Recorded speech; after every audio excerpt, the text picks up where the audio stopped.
एक गांव में एक बूढ़ा किसान रहता था। उसकी लाइफ में एक बहुत बड़ी समस्या थी। समस्या ये थी कि उसका एक लौता बेटा निकम्मा निकल गया था। वो सारा दिन इधर उधर दोस्तों के साथ घूमता, कहीं भी एक पैसा का कोई काम नहीं करता। इस बात से परेशान होकर बूढ़े किसान ने एक दिन उसे सबक सिखाने की सोची।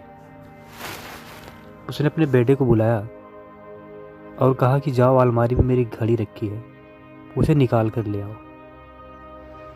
लड़का जाता है और अलमारी से घड़ी निकाल के लेके आता है। किसान ने कहा, इस घड़ी को लेके जाओ और बाजार में इसकी कीमत पता करके आओ। अब लड़का घड़ी लेके बाजार निकल देता है। उसने जगह जगह इसकी कीमत पूछी। किसी ने घड़ी की कीमत 100 रुपये, तो किसी ने 200, तो किसी ने 500 बताई। शाम होते होते लड़का घड़ी लेके वापस अपने पिताजी के पास आता है और उसने बताया कि पिताजी, इसकी कीमत किसी ने 100, किसी ने 200, तो किसी ने 500 बताई। किसान ने कहा, ठीक है, कोई बात नहीं, अब घड़ी रख दो और तुम जाओ। किसान का बेटा घड़ी रख के दोबारा से वहाँ से चला जाता है। अगली सुबह किसान दोबारा से अपने बेटे को बुलाता है और कहता है, दोबारा से मेरी घड़ी निकाल के लेके आओ। लड़का दोबारा जाता, अलमारी में घड़ी निकालता है। किसान ने कहा कि इस बार जाओ और घड़ी में जो समय हो रहा है उसकी कीमत पता करके आओ। लड़के को समझ में नहीं आ रहा था कि उसके पिताजी उससे क्या करवाना चाहते हैं। वह दुखी मन से उस घड़ी को लेके दोबारा बाजार में निकल देता है।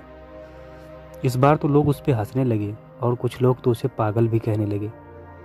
लोगों ने कहा, अजीब लड़का है, कभी घड़ी की कीमत पूछता है तो कभी घड़ी के समय की। शायद इसकी मानसिक स्थिति अच्छी नहीं है, ये पागल होने वाला है। अब लड़का एकदम परेशान हो जाता है। उसे समझ में नहीं आता कि उसके साथ हो क्या रहा है। अंत में उसने घर जाने का मन बना लिया। रास्ते में घर आते वक्त एक बड़े से सेंट की दुकान पड़ती थी, जिनकी लाइफ बहुत बिजी थी। वो बड़ा मुश्किल से 1 मिनट का समय मिलता था। तो उसने सोचा कि एक बार चल के सेठ जी से पूछ लेते हैं, हो सकता है इनको पता हो। तो वो डरते डरते सेठ की दुकान पे गया और पूछा, सेठ जी, इस घड़ी में जो टाइम हो रहा है उस टाइम की क्या कीमत है? सेठ जी उसकी तरफ एक तरफ देखने लगे। वो समझ गए कि लड़का क्या पूछना चाहता है। उन्होंने उस लड़के को बड़े ही प्यार से अपने पास बिठाया और बोला कि देखो बेटा, इस घड़ी की कीमत हो सकती है, पर इस घड़ी में जो समय हो रहा है उसकी कोई कीमत नहीं। तुम दुनिया की सारी दौलत देकर भी एक सेकंड अपनी लाइफ में पीछे नहीं जा सकते। अब लड़के को पूरी बात समझ में आ गई। वो समझ गया कि उसके पिताजी उसे क्या बताना चाहते थे। वो फौरन वहाँ से निकल दिया, आंखों में आंसू लिए, जहाँ उसके पिताजी खड़ा होकर उसका इंतज़ार कर रहे थे। और उस दिन से उस लड़के की पूरी ज़िंदगी बदल जाती है।